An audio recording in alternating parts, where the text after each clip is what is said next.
जय सर्व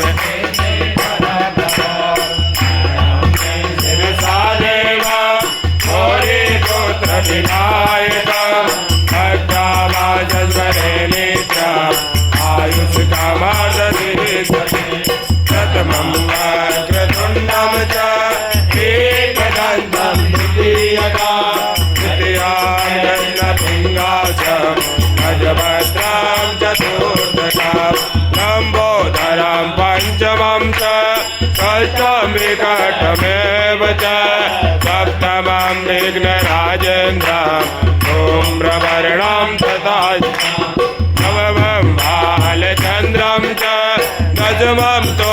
विनायकः एकादशं गणपति द्वादशं तु गजाननः द्वादशेतानि नामानि त्रिसत्यं